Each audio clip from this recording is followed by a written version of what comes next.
Shalom saudara di dalam nama Tuhan Yesus.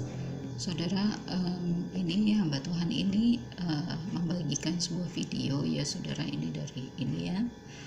Judulnya ini saudara. Ini ya saudara, artinya raksasa. Lalu hamba Tuhan ini juga gitu saudara, membagikan hal yang sama ya saudara.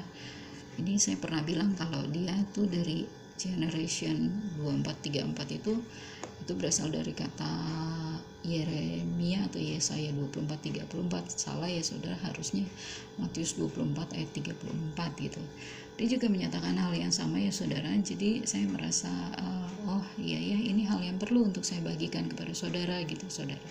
Jadi tapi saya mau mulainya dulu dengan firman Tuhan. Oh ini dulu ya saudara. Jadi di kamus Strong gitu ya, bahasa Ibrani, kamus Strong Leksi, konkordansinya gitu ya, kata giants ini yang tadi ya saudara, itu garis miringnya Nephilim. Nephilim itu malaikat jatuh ya saudara. Itu didapat kata ini di Kejadian 6 ayat 4 saudara.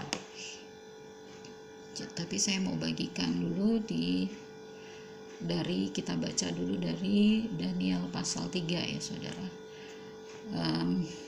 ayat 1 sampai ayat 10 saudara, sampai ayat 11. Jadi firman Tuhan begini: Raja Nebukadnezar membuat sebuah patung yang tingginya 60 hasta dan lebarnya 6 hasta yang didirikan. Ini 60 hasta ini saudara, tinggi patung yang akan saya bagikan nanti ya, yang kata giant itu ya saudara, itu 60 meter ya saudara. Tingginya 60 hasta dan lebarnya 6 hasta yang didirikan di dataran Duran di wilayah Babel. Lalu Raja Nebukadnezar menyuruh orang mengumpulkan para wakil raja, para penguasa, para bupati, para penasihat negara, para bendahara, para hakim, para ahli hukum, dan semua kepala daerah untuk menghadiri mentahbisan patung yang telah didirikannya itu. Lalu berkumpullah para wakil raja, para penguasa, para bupati, para penasihat negara, dan para bendahara, para hakim, para ahli hukum, dan semua kepala daerah untuk menghadiri pentahbisan patung yang telah didirikan Raja Nebukadnezar itu. Dan berserulah seorang bentara dengan suara nyaring, beginilah dititahkan kepadamu, hai orang-orang dari segala bangsa, suku, bangsa, dan bahasa, demi kamu mendengar bunyi sangkakala, seruling,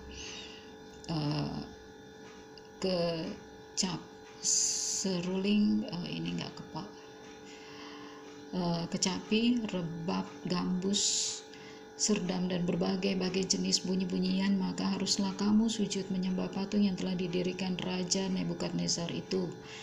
Siapa yang tidak sujud menyembah akan dicampakkan seketika itu juga ke dalam perapian yang menyala-nyala. Sebab demi segala bangsa mendengar bunyi sangkakala, seruling, kecapi, rebab, gambus, dan berbagai-bagai jenis bunyi-bunyian, maka sujudlah orang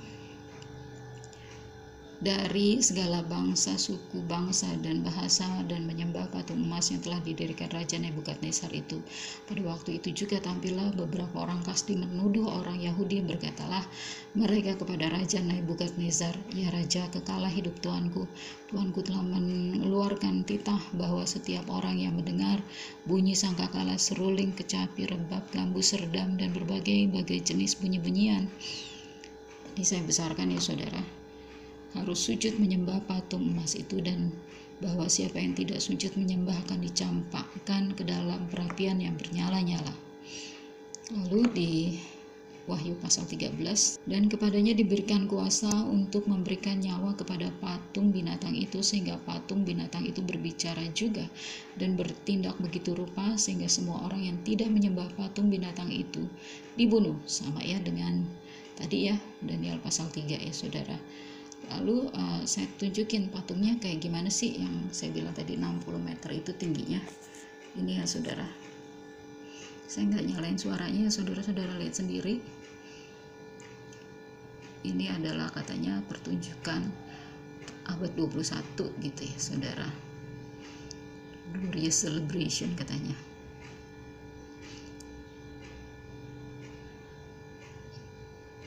Nah inilah dia ya saudara, tuh dari punggungnya itu, karena harus pakai menara gitu jadi sandaran dan pengendali gitu ya patung itu ya saudara. Ini katanya dipakai untuk bahan, nah itu kepalanya bisa digerakkan, it had moves, its arm moves gitu ya, terus bisa bicara dan bernyanyi gitu saudara.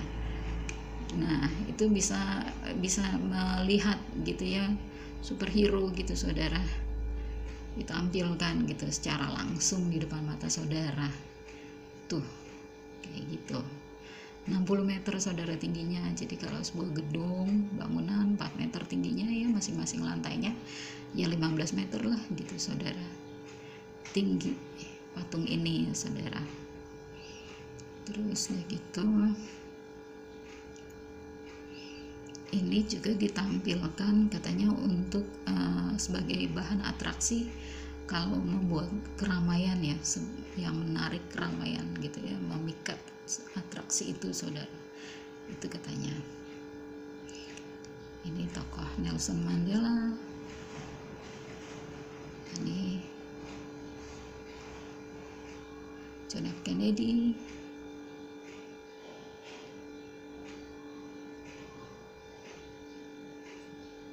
ya. Jadi ini salah satu daya tarik yang memikat keramaian tersebut gitu. Ini saya percepat gitu ya.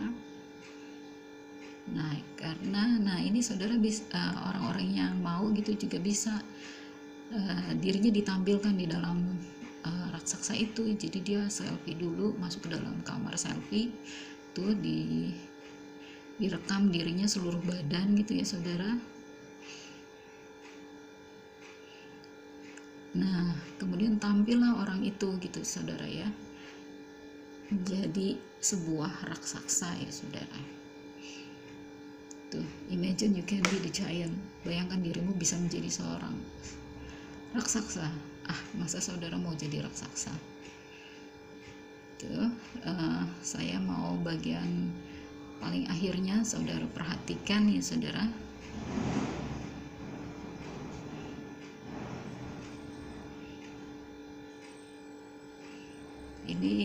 Ini banget gitu ya videonya nih, menarik banget gitu saudara. Jadi kayak bisa menyihir gitu ya saudara, bisa menghipnotis gitu pesonanya gitu. Ini saudara, jadi ini bagian akhirnya yang ingin saya bagikan, keterangan pentingnya ya saudara. Tuh 2021 di 21 kota saudara. Tahun 2021. Lalu di sini promonya gitu ya, posternya gitu saudara. Raksasa lebih dari satu ya. Raksasa datang. Raksasa datang. Bangunkan raksasa di dalam dirimu. Ini kata-katanya nih, bangunkan raksasa di dalam dirimu. Nggak serem ini saudara ya, yang tidak menyembah patung itu akan dibunuh katanya. Ini ya di 21 kota saudara. Di 21 kota gitu saudara. Jadi ini adalah zaman dimana zaman dimana sesudah pengangkatan ya saudara. Ini sistemnya sudah pernah dibuat gitu, saya pernah bikin videonya ini, video ini dan yang di atasnya ya saudara. Ini adalah video tentang bagaimana persiapan zaman ini ya saudara. Video ini dan video ini ada ibu-ibu ini ya, dua orang ini adalah zaman dimana persiapan rezim antikristus itu berkuasa saudara. Saudara, Tuhan segera datang, dia benar-benar menyatakan bahwa firman-Nya berkuasa, hidup dan tidak pernah kembali dengan sia-sia. Dan kita kadang tidak menyadari ya saudara bahwa memang memang Tuhan sedang menggenapinya gitu saudara. Tapi ya mungkin karena kehidupan di dunia ini sangat menarik gitu, banyak hal-hal yang begitu menarik sehingga ya nggak diperhatikan lagi bahwa Tuhan sedang menggenapi gitu firman-Nya bahwa Dia segera datang. Mari saudara, kita pandang ke atas, kita nantikan Tuhan kita segera datang. Maranatha, Shalom.